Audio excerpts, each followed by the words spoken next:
चलिए, good morning student. Hybridoma and monoclonal antibody के part 3 के अंदर आज हम लोग स्टडी करेंगे। हमने लास्ट फिल्म पे देखा था कि जो मोनोक्लोनल एंटीबॉडीज है और जो हाइब्रिडोमा टेक्निक है ये क्या होती है, और मोनोक्लोनल एंटीबॉडी के डेवलपमेंट के लिए अपन कितने टाइप्स के स्टेप्स को काम में लेते हैं, इट इंक्लूडिंग उसकी स्टोरेज तक। तो मैंने आप लोगों को बताया था कि अपन इसमें मेनली 10 टाइप की जो स्टेप्स हैं उनको काम में लेते हैं, किसके डेवलपमेंट के लिए, मोनोक्लोनल एंटीबॉडी के डेवलपमेंट के लिए। तो अब अपन क्या करेंगे, क्योंकि 10 स्टेप सिंपल सी बात है, इसे एक बोर्ड पे तो आ नहीं सकते, तो अपन सबसे पहले 1 बाय 1 स्टेप की स्टडी करेंगे। अगेन उसके बाद अपन एक जो जितने भी स्टेप्स हैं उन सभी स्टेप को ऐड ऑन कर देंगे और फाइनली देखेंगे अपन मोनोक्लोनल एंटीबॉडी का डेवलपमेंट किस टाइप से होता है। तो 1 बाय 1 अपन स्टडी करेंगे स्टेप 1 से लेके स्टेप 10 तक, उसके बाद उसको कंपाइल कर देंगे और अपन फिर देखेंगे कि मोनोक्लोनल एंटीबॉडी किस प्रकार से डेवलप होती है। ठीक है, इंटरेस्टिंग चैप्टर है आज का, आप लोग ध्यान से इसको देखें, इंपॉर्टेंट टॉपिक है सभी क्लासेस के लिए।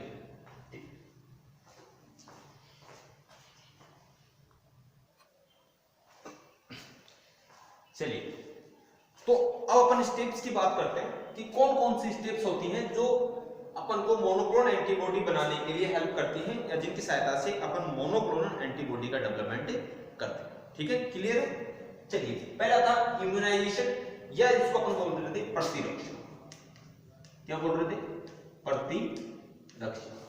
किसी भी एनिमल के अंदर सबसे पहले जो एंटीजन है, यानी जिस एंटीजन के प्रति अपन को एंटीबॉडी चाहिए, उसके लिए उसको इम्यूनाइज किया जाता है या उसको प्रतिरक्षित किया जाता है। अब इसको कैसे अपन करते हैं उसके बारे में देखते हैं। सबसे पहले तो ये एनिमल होता है, एनिमल के रूप में अपन यहाँ पे माउस यूज ले सकते हैं, माउस यूज ले सकते हैं या रैबिट जनरली यूज ले सकते हैं। मैंने लास्ट प्रीवियस लेक्चर में बताया था कि जो माउस होते हैं, जो रैबिट होते हैं, उनकी जो फिजियोलॉजी होती है वो ह्यूमन फिजियोलॉजी से मिलती जुलती होती है, इसलिए जैसा रिएक्शन एंटीजन उनमें शो करता है सेम उसी प्रकार से वो बॉडी में शो करता है। तो यहाँ पे अपन ने माउस ले लिया, माउस को अपन ने इंजेक्ट करा एप्रोप्रिएट एंटीजन के द्वारा। एप्रोप्रिएट एंटीजन का मतलब होता है वह एंटीजन जिसकी अपन को स्टडी करनी है या जिसके रिस्पॉन्ड में अपन को एंटीबॉडी डेवलप करनी है। ठीक है, देन ये एंटीजन होता है, इसका एक इंजेक्शन प्रिपेयर किया जाता है और उसको इंजेक्ट कर देते हैं किसके अंदर, माउस के अंदर। ये जो इंजेक्शन होता है ये इमल्सिफाइंग द एंटीजन, ये इमल्सिफाइंग होता है with the antigen and Freund's adjuvant such like a gel silica. It means इसका मतलब क्या होता है कि ये जो इंजेक्शन लिया जाता है ये जेल सिलिका के रूप के अंदर लिया जाता है। जो सिलिका जेल आप लोगों ने देखा होगा उसके रूप के अंदर या उसके अंदर इस एंटीजन को क्या करा जाता है, अटैच किया जाता है, देन उसको माउस के अंदर इंजेक्ट किया जाता है। इमल्सिफाइंग होता है, इमल्सिफाइंग एजेंट का मतलब होता है जैसे कि आपने पैंट वगैरह देखा होगा ऑयलिस जो होते हैं, ठीक है, उनको हम बोलते हैं emulsifying agent. Then intact cell, कहां किया जाता है इसको, सेल में, होल मेम्ब्रेन, सेल की पूरी मेम्ब्रेन में, and the microorganism are sometimes used at immunogenesis। ठीक है, इम्यूनोजेनेसिस यानी इम्यून सिस्टम को एक्टिव करने वाली फॉर्म के अंदर इस प्रकार के जो माइक्रोऑर्गेनिज्म होते हैं उनको यूज लिया जाता है। ठीक है, उसके बाद laboratory mice are used for produce desired antibody.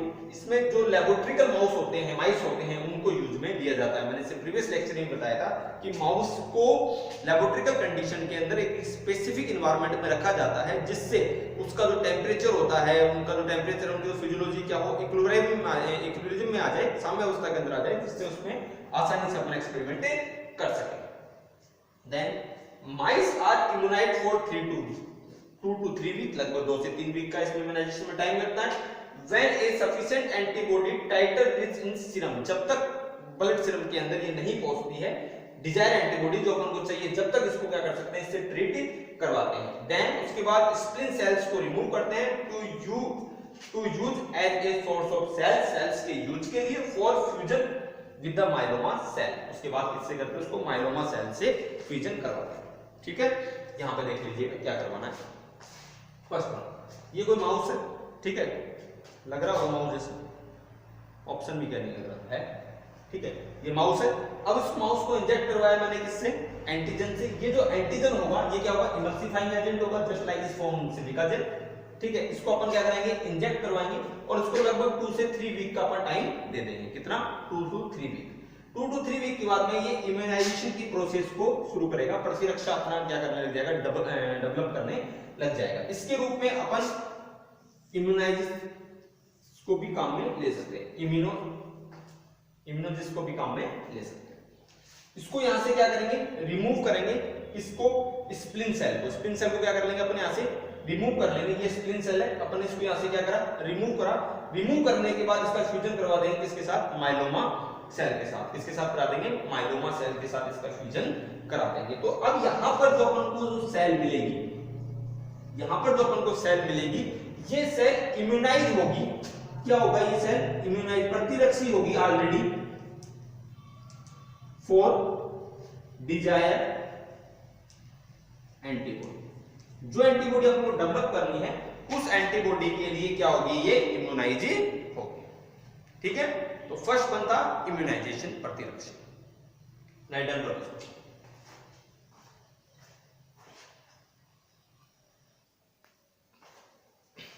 चलिए, फर्स्ट स्टेप में अपन ने देखा था कि इम्यूनाइजेशन किस प्रकार से होगा।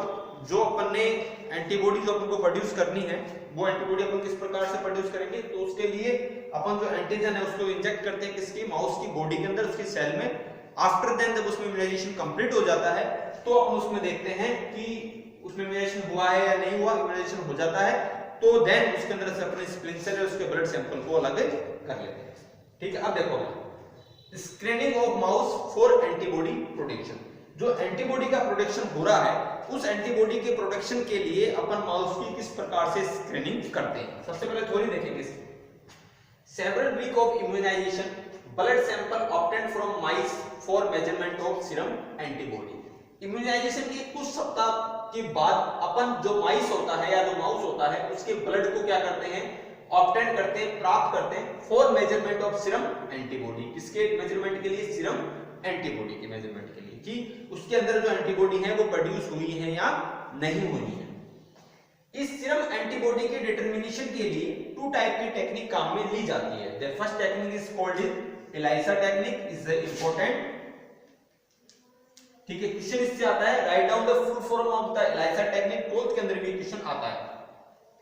इसको बोलते हैं एंजाइम लिंकेड इम्यूनोसॉर्बेंट एसिड। ठीक है, इसके बाद डिटेल में जो आगे एक अलग से बनाऊंगा मैं लेक्चर, उसको बता दूंगा आप लोगों को। अगला होता है फ्लो साइटोमेट्री। ठीक है, flow cytometry, cytometry is the related to cell study. ठीक है, this kind of operators are used for cell study. Flow cytometry के अंदर क्या होता है, ये एक सेल बायोलॉजी के अंदर स्टडी होने वाली टेक्निक होती है। इसमें जो लाइट होती है उसको कांटेक्ट टू सेल, उसको क्या करा जाता है, जो सेल है उससे कांटेक्ट करवाया जाता है। यानी जो माइस है उसकी सेल से उसको कांटेक्ट करवाया जाता है और ये देखा जाता है कि क्या उसके अंदर एंटीबॉडी का प्रोडक्शन हुआ है या नहीं हुआ है। ठीक है, then antibody titre is high, cell fusion is performed. अगर एंटीबॉडी की संख्या ज्यादा है प्रोड्यूस होने पे, तो सेल फ्यूजन को परफॉर्म करवाया जाता है। इफ टाइटर इज लो, अगर सेल के अंदर एंटीबॉडी प्रोडक्शन लो है, तो माइस कैन बी बूस्टेड। माइस को क्या किया जाता है, बूस्टेड किया जाता है। बताऊंगा उसमें क्या चीज है, कैसे बूस्टेड किया जाता है। Then antibody titre is high enough, यानी सफिशिएंट अगर मात्रा में ये है, अगर जितनी एंटीबॉडी अपन को चाहिए वो सफिशिएंट मात्रा में है, then mice boosted by injection of antibody without adjuvant. किसी भी सहायक के बिना एंटीबॉडी को प्रोड्यूस, एंटीबॉडी को इंजेक्ट कर दिया जाता है। इट इंटर पेरिटोनली और आईवी इंट्रावेन, जिसको अपन बोलते हैं 3 डेज बिफोर फ्यूजन, फ्यूजन से 3 डेज पहले इसको डाल देते हैं। आफ्टर 2 वीक, 2 वीक बाद में स्प्लिन रिमूव, स्प्लिन को रिमूव कर लेते हैं for in vitro hybridization cell production. किसके लिए, in vitro cell hybridoma cell production के लिए। ठीक है, अब देखो इसमें क्या करना है। ये माउस था, वही पहले वाला माउस। ठीक है, इम्यूनाइज इसको अपन ने किया है। इसको आफ्टर सेवरल वीक, यानी कुछ समय बाद इसको देखते हैं कि इसमें इम्यूनाइजेशन हुआ है या नहीं हुआ। इसको ऑब्टेन करते हैं अपन किससे, ब्लड सैंपल। इसमें ब्लड सैंपल ले लेंगे फॉर सीरम एंटीबॉडी डिटरमिनेशन, कि क्या इसमें सीरम में इसकी एंटीबॉडी जो प्राप्त हुई है या नहीं हुई है। देन अब देखेंगे अगर cell antibody titre of antibody cell is low, अगर लो है, अगर एंटीबॉडी का प्रोडक्शन नहीं हुआ है तो क्या करेंगे, इसमें बूस्टेड कर देंगे इसको, यानी बूस्टर इंजेक्शन लगा देंगे किसका, एंटीबॉडी का। ठीक है, अगेन उस प्रोसेस को रिपीट करेंगे, किसको, इम्यूनाइजेशन।